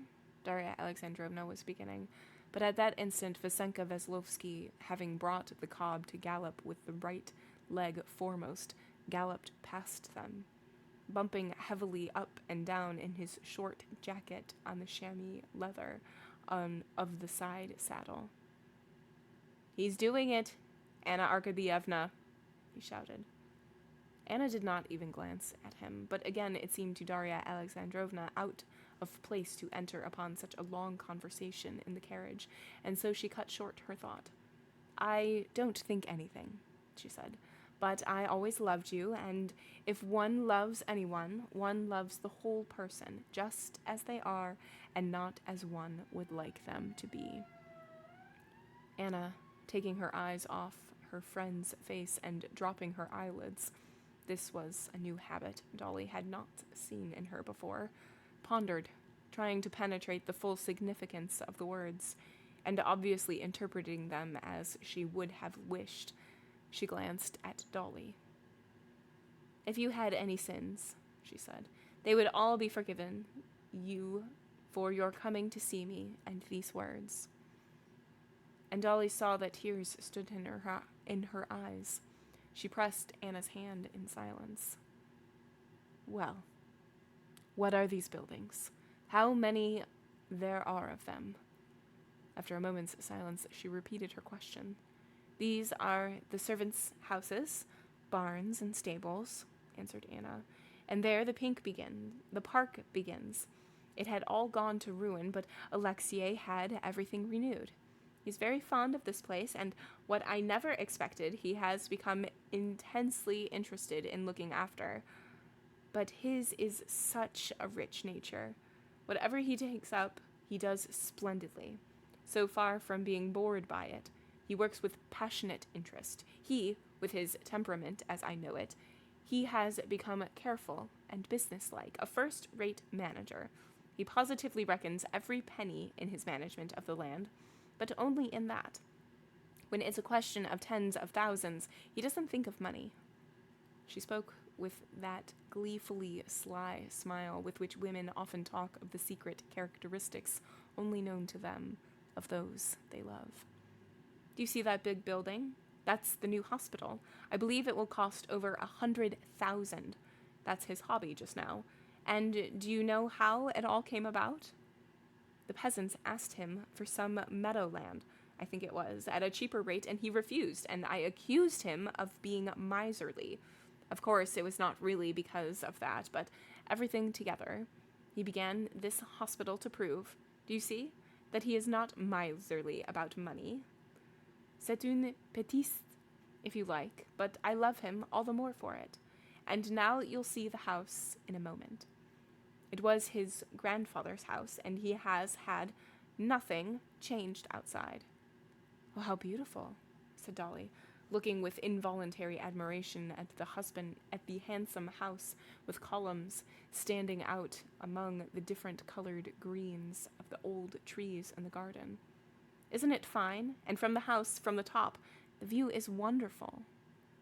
They drove into a courtyard, strewn with gravel and bright with flowers, in which 2 laborers were at work putting an edging of stones round the light mold of a flower bed, and drew up in a covered entry. "Ah, they're here already," said Anna, looking at the saddle horses, which were just being led away from the steps. "It is a nice horse, isn't it? It's my cob, my favorite. Lead him here and bring me some sugar. Where's the Count?" she inquired of 2 smart footmen who darted out. "Ah, there he is," she said, seeing Vronsky coming to meet her with Veslovsky. "Where are you going to put the princess?" said Vronsky in French, addressing Anna, and without waiting for a reply, he once more greeted Darya Alexandrovna, and this time he kissed her hand. "I think the big balcony." "Oh, no, that's too far off. Better in the corner room. We shall see each other more. Come, let's go up," said Anna, as she gave her favorite horse the sugar from the footman had brought her. "Êtes-vous oublié votre devoir?" she said to Veslovsky, who came out on the steps.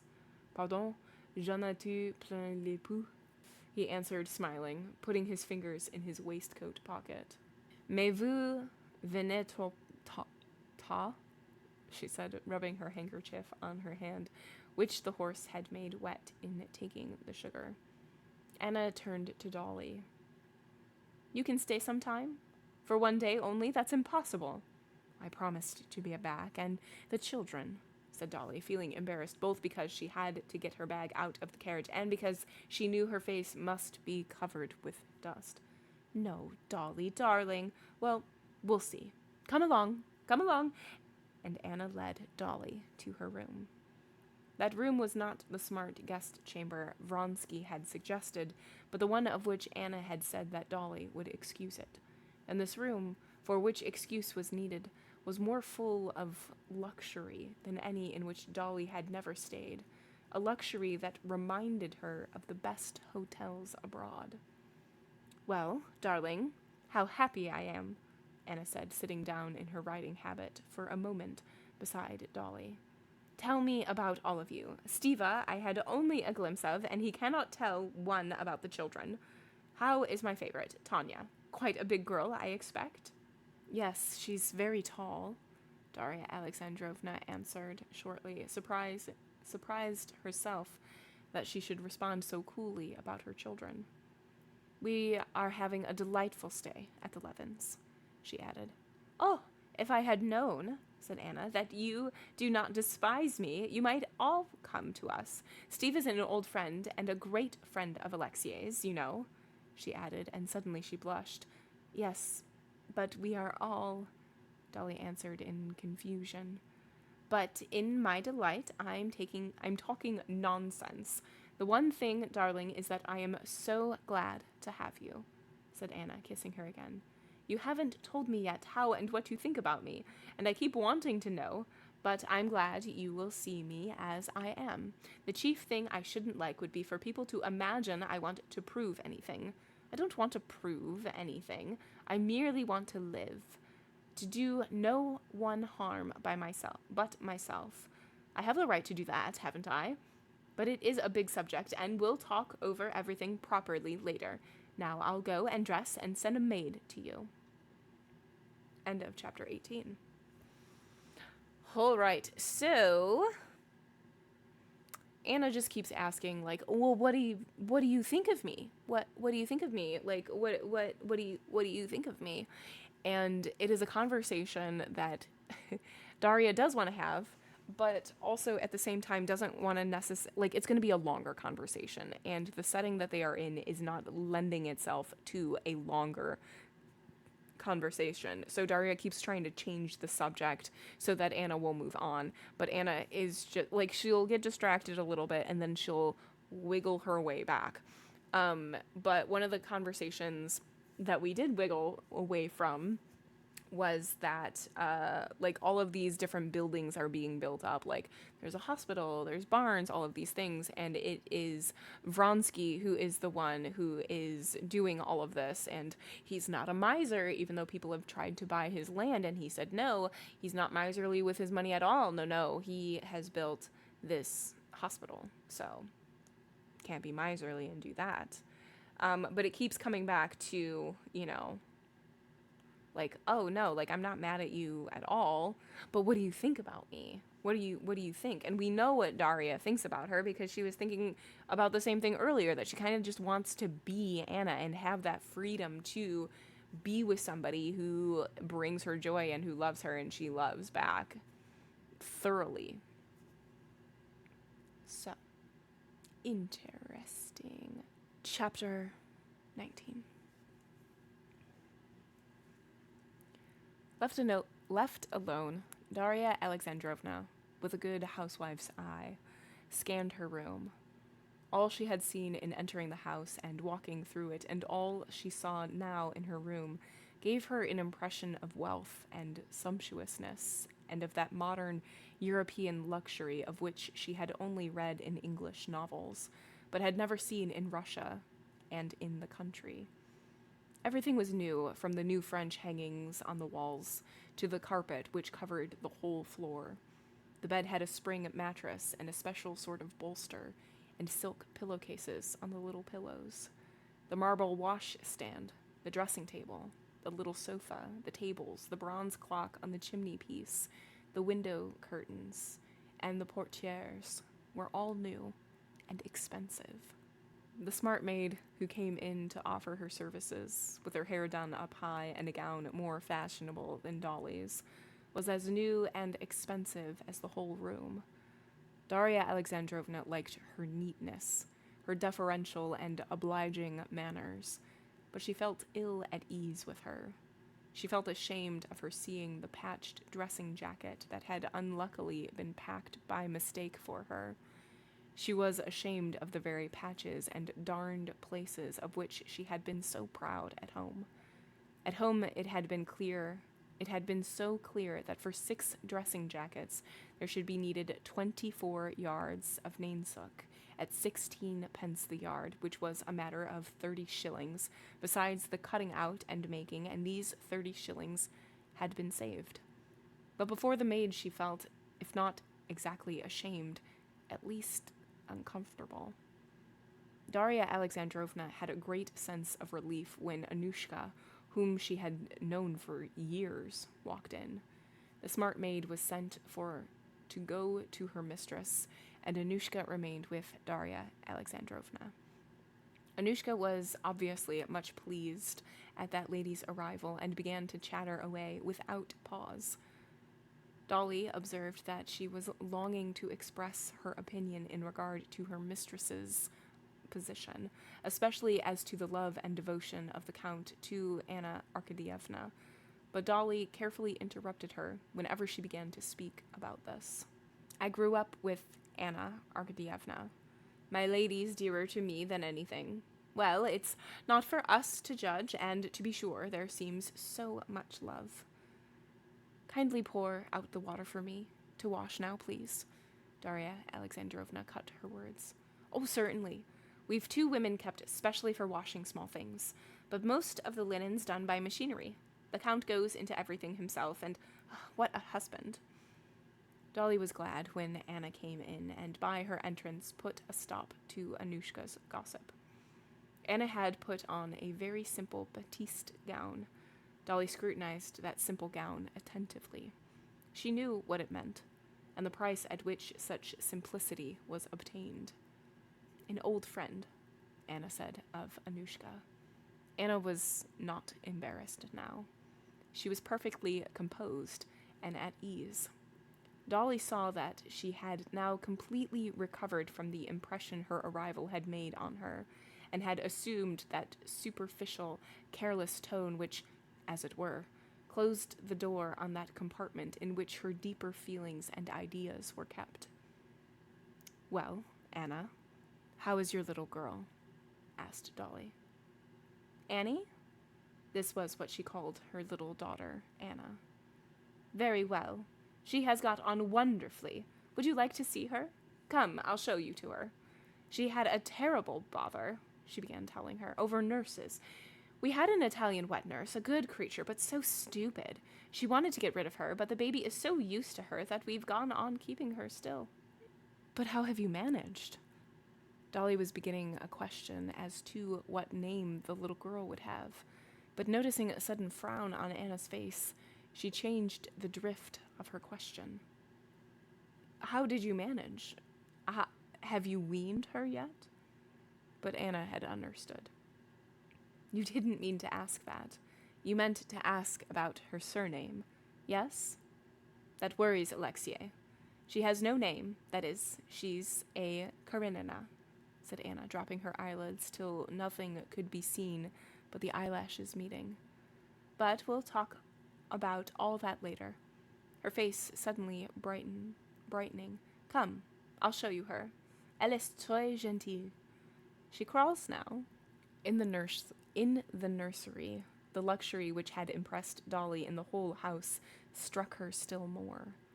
There were little go-karts ordered from England, and appliances for learning to walk, and a sofa after the fashion of a billiard table, purposely constructed for crawling and swinging and swings and baths, all of special pattern and modern. They were all English, solid, and of good make, and obviously very expensive. The room was large and very light and lofty.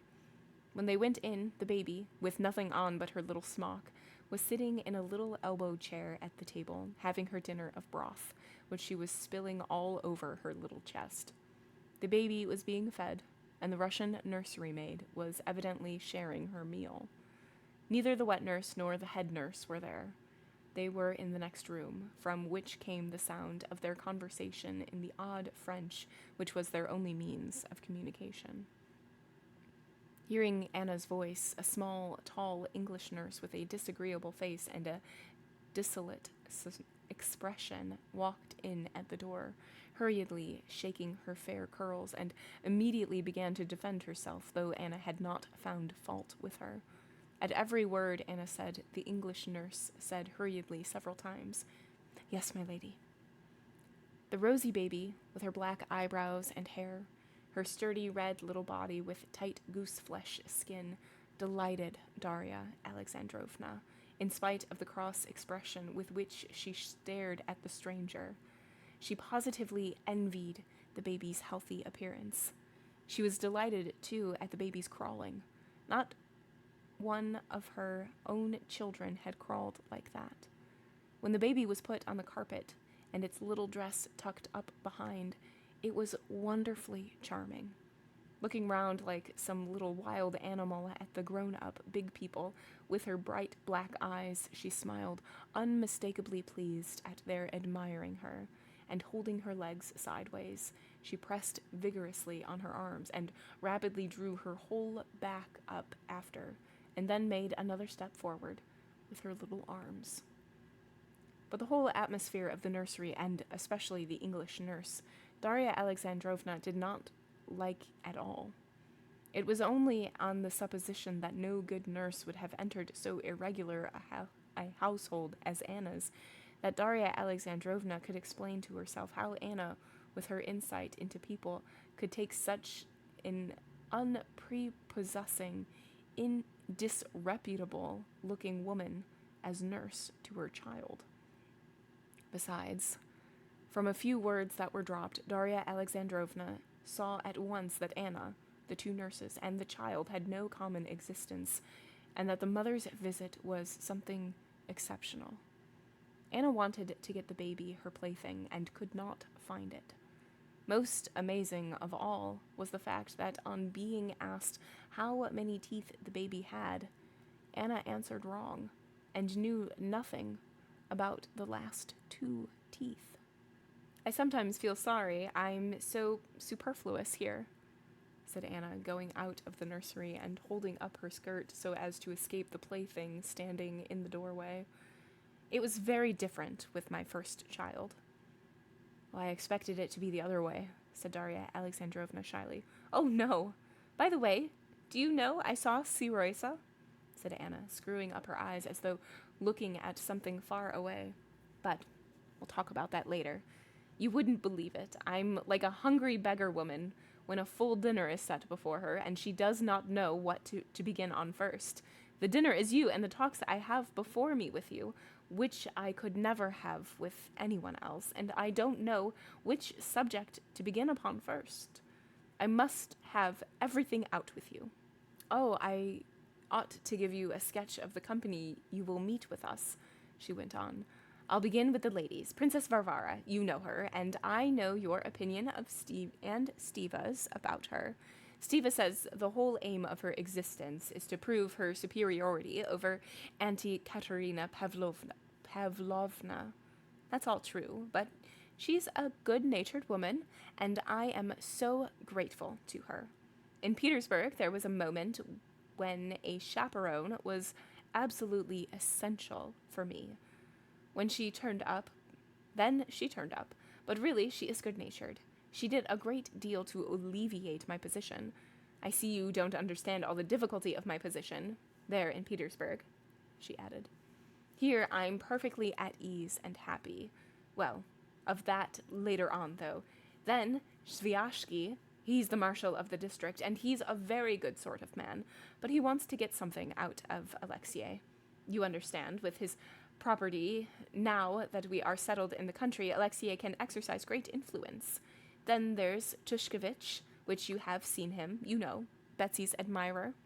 Now he's been thrown over, and he's come to see us, as Alexei says. He's one of those people who are very pleasant if one accepts them for what they try to appear to be, as Princess Varvara says. Then Veslovsky, you know him, a very nice boy, she said, and a sly smile curved her lips. What's this wild story about him and the Levins? Veslovsky told Alexei about it, and we don't believe it, she said, again with the same smile. Men need occupation, and Alexei needs a circle, so I value all these people. We have to have the house lively and happy so that Alexei may not long for any novelty. Then you'll see the steward, a German, a very good fellow, and he understands his work. Alexei has a very high opinion of him. Then the doctor, a young man, not quite a nihilist perhaps, but, you know, eats with his knife, but a very good doctor. Then the architect, un petit cœur. End of chapter 19.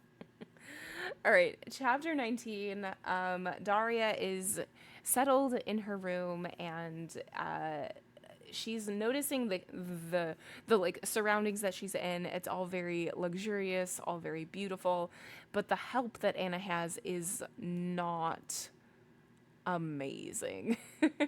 And also they're just a little ugly, according to Daria, which, okay, don't need to be rude. And so Anna bursts in, all very excited to hear everything that Daria has to say, wants to know everything, and is just like bopping around topics really quickly because there's just so much to catch up on. She wants to know about Veslovsky and the Levins, like what happened between there. She wants to tell Daria that she saw her son see Roisa, like all of these things. But oh, do you want to go see my baby Annie? So they go see baby Annie, and baby is crawling, but in a way that Daria has never seen before. And we also get two other nurses who are just kind of like, you can tell that there's a rift between them and Anna. And Daria is like, oh, okay, I see. What kind of nurse would be like accepting to go into this type of household with this type of reputation? You probably aren't getting like the top-notch help because of the reputation that the house holds. And like, once that nurse leaves and goes on to other families, will forever have that looming over her. So Daria is more like accepting of like, oh, okay, I understand why these are the nurses who work here, type of a thing. So yes, I'm wondering if we are going to go through all of the different stories as like a recap, like an Anna recap of like how she saw her son and how she's doing and everything like that, or if it's gonna like scoot on past all that and we're just gonna be in the now. I don't know. I guess we'll just have to find out. It has been a pleasure. As always, whether you look, whether you chat, I 1000% appreciate you, and I 1000% appreciate your support. If I don't see you next time, I hope to see you very soon.